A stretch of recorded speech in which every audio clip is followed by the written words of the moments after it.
झारखंड में भाजपा ने 11 उम्मीदवारों का किया ऐलान। गीता कोड़ा को सिंहभूम हजारीबाग से मनीष जायसवाल को टिकट। झारखंड की 14 लोकसभा सीटों में से 11 पर बीजेपी ने अपने उम्मीदवारों का ऐलान कर दिया है। 2 सांसदों का टिकट काटा गया है। इन सीटों पर नए चेहरों को टिकट मिला है, जबकि 9 सांसदों को फिर से मौका दिया गया है। 5 दिन पहले कांग्रेस छोड़कर आई सिंहभूम से सांसद गीता कोड़ा को भी टिकट मिला है। उन्हें सिंहभूम से प्रत्याशी बनाया गया है। आपको बता दें कि लोकसभा चुनाव 2019 में झारखंड की 14 लोकसभा सीटों में से 12 सीटों पर एनडीए ने जीत दर्ज की थी। राजमहल में जेएमएम और सिंहभूम से कांग्रेस जीती थी। भारतीय जनता पार्टी द्वारा 14 लोकसभा सीटों की घोषणा इस प्रकार है। तालामंडी राजमहल से, सुनील सोरेन दुमका से, निशिकांत दुबे गोड्डा से, अन्नपूर्णा देवी कोडरमा से, गीता कोड़ा चाईबासा से, समीर उरांव लोहरदगा से, मनीष जायसवाल हजारीबाग से, अर्जुन मुंडा खूंटी से, संजय सेठ रांची से, विष्णुवरन महतो जमशेदपुर से, बीडी राम पलामू से। ग्रामीणों ने मुख्यमंत्री से किया मुलाकात। अंबाजीत व मोतराक में जमीन खरीद बिक्री पर रोक, ग्रामीणों को नहीं दी जा रही जानकारी। बड़कागांव से कांग्रेस विधायक अंबा प्रसाद के नेतृत्व में झारखंड विधानसभा के बजट सत्र के दौरान अंबाजीत व मोतरा के ग्रामीणों के एक प्रतिनिधि मंडल राज्य के मुख्यमंत्री चंपई सोरेन से मुलाकात की। जिला प्रशासन ने खरीद बिक्री पर लगाई रोक। मुलाकात के दौरान मुख्यमंत्री चंपई सोरेन को विधायक अंबा प्रसाद ने बताया कि बड़कागांव अंचल अंतर्गत थाना नंबर 136 एवं थाना नंबर 139 में स्थित निजी भूमि को जिला प्रशासन हजारीबाग के द्वारा जमीन खरीद बिक्री पर रोक लगाने वाले संबंधित आदेश पर रजिस्ट्रार कार्यालय हजारीबाग को भेजा है। इस संबंध में अंचल कार्यालय बड़कागांव और न ही संबंधित रैयतों को कोई सूचना है। ग्रामीण रैयत जब अपनी भूमि को किसी को केवाला करने के लिए इच्छुक हुए तो उन्हें यह बोलकर मना कर दिया गया कि भूमि की खरीद बिक्री पर जिला प्रशासन द्वारा रोक लगाया जा रहा है। धनबाद मेडिकल कॉलेज में आग, नवजात की मौत, 8 बच्चों को परिजनों ने दूसरे अस्पताल में किया शिफ्ट। डायलिसिस सेंटर में शॉर्ट सर्किट से हुआ हादसा। धनबाद के Shaheed Nirmal Mahto memorial medical college and अस्पताल में शुक्रवार की रात आग लग गई। आग डायलिसिस सेंटर में लगी, जिसने देखते देखते पूरे वार्ड को अपनी चपेट में ले लिया। पूरे वार्ड में धुआं भर गया। नियोनेटाल केयर यूनिट में भर्ती एक नवजात की मौत की भी सूचना है। हालांकि अस्पताल प्रबंधन ने इसकी पुष्टि अभी तक नहीं की है। इधर अफरा तफरी के बीच 8 बच्चों के परिजन उन्हें लेकर चले गए। बाद में जानकारी मिली कि बच्चों को सदर अस्पताल में भर्ती कराया गया है। आग लगने से पास के पीडियाट्रिक, गायनी, मेल मेडिसिन और दूसरे विभाग में भी धुआं भरने लगा। इसके बाद भगदड़ मच गई। मरीज और कर्मचारी इधर उधर भागने लगे। परिजनों ने अपने मरीजों को ग्रिल तोड़कर बाहर निकाला। झारखंड में स्पेनिश टूरिस्ट से 7-8 युवकों ने किया गैंगरेप। पति के साथ दुमका में टेंट लगाकर सो रही थी, खुद बाइक चलाकर हॉस्पिटल पहुंची।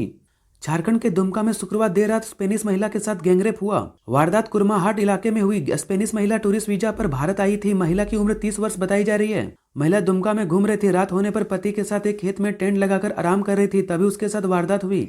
विरोध करने पर आरोपियों ने कपल के साथ मारपीट भी की। गैंगरेप में कुंजी गांव के 7-8 युवक के शामिल होने की बात सामने आई है। पुलिस ने 3 लोगों को हिरासत में लेकर पूछताछ की है। सूत्रों के मुताबिक वारदात के बाद महिला खुद बाइक चलाकर स्वास्थ्य केंद्र पहुंची। इधर मामला बजट सत्र के आखिरी दिन विधानसभा में उठी। बीजेपी विधायक अमित मंडल ने इसे प्रदेश के साथ साथ देश की बदनामी बताया।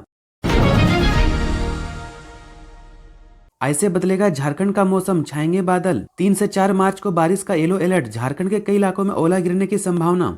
आज से झारखंड में मौसम एक बार फिर से करवट ले रहा है। आज देर शाम या रात से राज्य में बारिश और वज्रपात के आसार हैं, जिसका असर 7 मार्च को धीरे धीरे कम होगा। मौसम विभाग ने 2 दिन के लिए येलो अलर्ट जारी किया है। 3 और 4 मार्च को सतर्क रहने की अपील की है। आज राज्य के कई हिस्सों में आसमान में बादल नजर आएंगे। राज्य के कुछ हिस्सों में हल्की बारिश के भी आसार हैं। देश के उत्तरी पश्चिमी इलाकों में पश्चिमी विक्षोभ का असर झारखंड में भी नजर आने वाला है। 4 मार्च को राज्य के पलामू, गढ़वा और लातेहार में ओलावृष्टि की संभावना है, जबकि राज्य के दूसरे हिस्से में हल्के से मध्यम दर्ज की बारिश हो सकती है।